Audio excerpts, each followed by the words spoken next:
প্রতিদান কবিতা কবি জসীমউদ্দিন।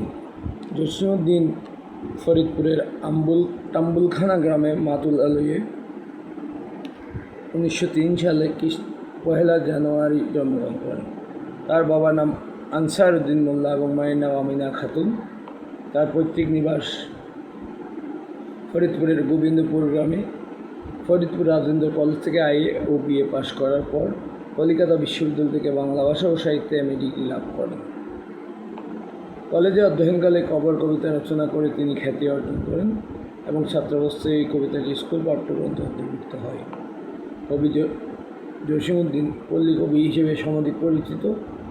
কর্মজীবনের শুরুতে ঢাকা বিশ্ববিদ্যালয়ে কিছুকাল অধ্যাপনা করেন। পরে সরকারের প্রচারক জনসংযোগ বিভাগে উচ্চ পদে আসীন হন।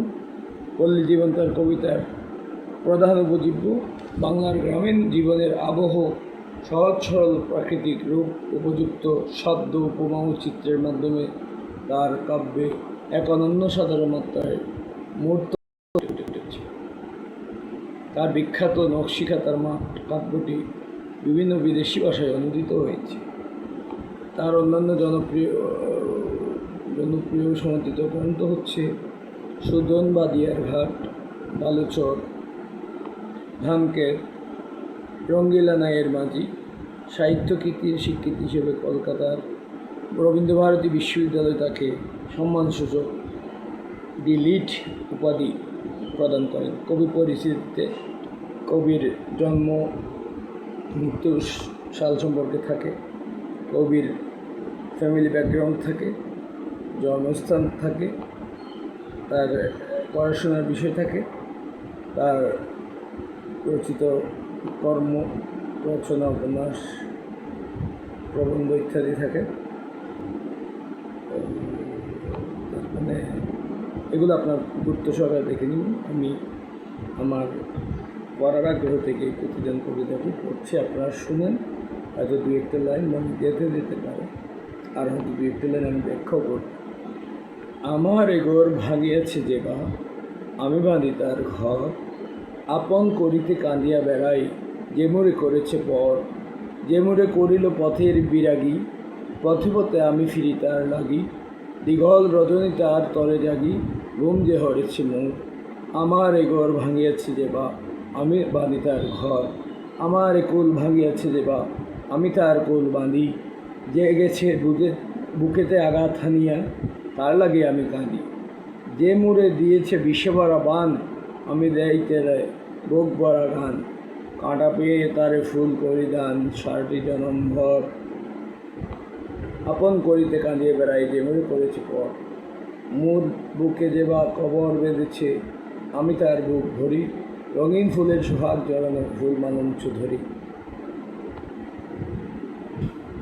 যে মুখে সে কহে নিঠুরিয়া বাণী, আমি লয়ে তার করি, আমি লয়ে করি তারই মুখখানি, কত রায় হতে কত কি যে আনি সাজাই নিরন্তর, আপন করিতে কাঁদিয়া বেড়াই, যে মনে করেছে পর। শব্দার্থগুলো সহজ আছে, কয়েকটা শব্দার্থ আছে, আমি এগুলো একটু পড়ে শোনাই আপনাদের। এই শোনা হবে, পড়া হবে, বইটই আর খুলতে হবে না, এখান থেকেই জেনে যাবেন। যে বা মানে যিনি বা যে, বিরাগী মানে নিস্পৃহ উদাসীন, ইন্টারেস্টলেস, দীঘল রজনী দীর্ঘ রাত, ঘুম যে হরেছে যে ঘুমকে হরণ করেছে, নির্ঘুম রাত কাটানো বলা হয়েছে। বিষেবার আহ্বান মানে কটকথা, হিংসাত্মক ভাষা, বৈশে বড় বান, সোহাগ আদর ভালোবাসা, মালঞ্চ ফুলের বাগান, নিষ্ঠুর নির্দয়, ঠাই মানে স্থান বা আশ্রয়, নিরন্তর মানে নিয়ত প্রতি বিরত। আচ্ছা, পাঠ পরিচিতি। কবিতাটির পাঠ পরিচিতিটাও তেমন দীর্ঘায়িত না, তাই পড়ে ফেলি। প্রতিদিন কবিতাটি কবি জসীমউদ্দিনের বালুচর গ্রন্থ থেকে সংকলিত। কোত্থেকে নেওয়া হয়েছে? বালুচর গ্রন্থ থেকে। এই কবিতায় কবি ক্ষুদ্র স্বার্থকে বিসর্জন দিয়ে পরার্থপরতার মধ্যেই যে ব্যক্তির সুখ ও জীবনের সার্থকতা নিহিত সে বিষয়ে আলোকপাত করেছেন। সমাজ সংসারে বিদ্যমান বিভেদ, হিংসা, হানাহানি দ্বারা আক্রান্ত হওয়া সত্ত্বেও কবির কণ্ঠে প্রতিশোধ প্রতিহিংসার বিপরীতে ব্যক্ত হয়েছে প্রীতিময় এক পরিবেশ সৃষ্টির আকাঙ্ক্ষা। কেননা ভালোবাসাপূর্ণ মানুষই নির্মাণ করতে পারে সুন্দর নিরাপদ পৃথিবী। কবি অনিষ্টকারীকে কেবল ক্ষমা করেই নয়, বরং প্রতিদান হিসেবে অনিষ্টকারীর উপর উপকার করে পৃথিবীতে সুন্দর বাসযোগ্য করতে চেয়েছেন। দেখেন, কবি তার অনিষ্ট যে করেছেন তার উপকার করার মাধ্যমে পৃথিবীকে সুন্দর ও বাসযোগ্য করতে চেয়েছেন। আর আমরা হচ্ছি প্রতিশোধ পরায়ণ। আমরা কী করি? প্রতিশোধ নেওয়া ছাড়া ছাড়ি না। আমরা মানে আমরা আপনারা সবাই আর কি। আমরা শিখেছি, পড়েছি, আমাদের বইয়ে ভালো ভালো পড়া আছে, ভালো ভালো জ্ঞান আছে, বাট আমরা জ্ঞান পাপী হয়ে গেছি। আমরা সকলেই তো বইগুলো পড়ছি। এই বইগুলো না পড়লে আগের বইগুলো পড়েছি। বিভিন্ন কারণে, যুগের প্রয়োজনে শিক্ষাক্রম চেঞ্জ হয়, পাঠ্য বই চেঞ্জ হয়, বাট কবিগুলো তো চেঞ্জ হন না, কবিতাগুলো চেঞ্জ হন না। হয়তো কবিতার একটা কবি তারা এখানে দেওয়া আছে, অন্য জায়গায় যেমন জসীমউদ্দীনের এখানে প্রতিদান দেওয়া আছে, অন্য জায়গায় কবরটা দেওয়া আছে, কবর কবিতাটি দেওয়া আছে, সেটাই। ওকে, বেস্ট অফ লাক। ধন্যবাদ সবাইকে, ভালো থাকবেন, সুস্বাস্থ্য কামনা করি।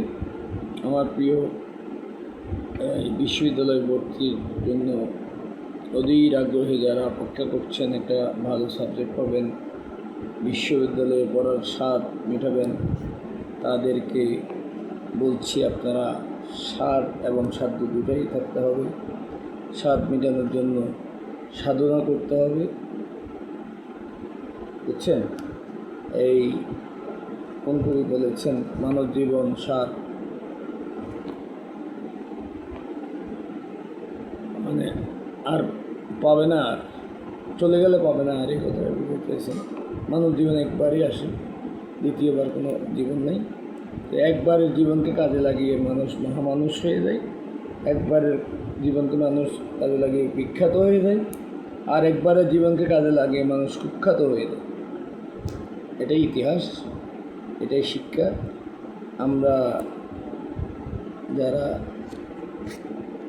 শিক্ষিত বলে দাবিদার, শিক্ষা অর্জন করেছে, বড় বড় জ্ঞানী হয়েছেন, বড় বড় পোস্টে আছেন।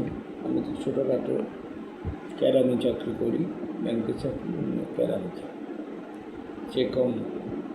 যারা অনেক বড় বড় আছে আমাদের মধ্যে, অনেকে জেনেও না জেনে শুধু দুইটা পয়সা কামানো, বস্তা ভরা পয়সাকে আলমিরা ভরে রাখা, টাকাকে বস্তাবন্দি করে রাখা, এসব অতিরিক্ত হয়ে গেলে যেমন একটা বালতিতে পানি রাখতে রাখতে উপচে পড়ে গেলে পানিটা বন্ধ করে দিতে হয়, নাহলে অতিরিক্ত পানি বাইরে পড়ে যাবে।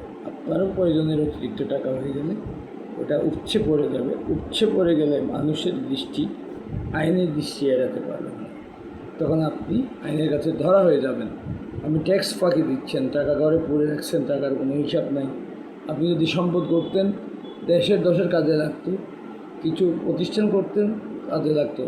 এখন তো প্রতিষ্ঠান করে টার্গেট হচ্ছে দেশের টাকা, সরকারের টাকা হাতিয়ে নিয়ে বিদেশে পাড়ি জমানো, বিদেশের সুইস ব্যাংক ভরে দেয়া।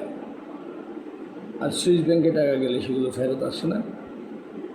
বাংলাদেশ ব্যাংকে টাকা গেছে, আসার কথা, কতটুকু আসছে আমি জানি না।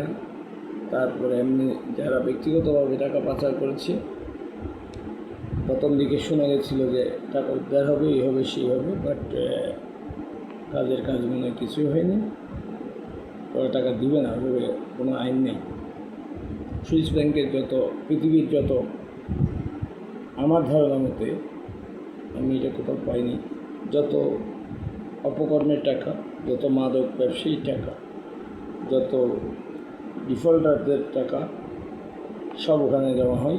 ওখানে উইদাউট কোশ্চেন এগুলো জমা করে নেয় এবং ফেরত দেয় না। এখানে গ্রাহকদের স্বার্থকে তারা বড় করে দেখে, ব্যাংক সবসময় গ্রাহকদের স্বার্থ দেখে। আমরা যারা ব্যাংকে কাজ করি, কারণ আমরাও গ্রাহকদের স্বার্থ দেখি। So that's all for today. Okay, best of luck. সবার সুখ সমৃদ্ধি, স্বাস্থ্যময়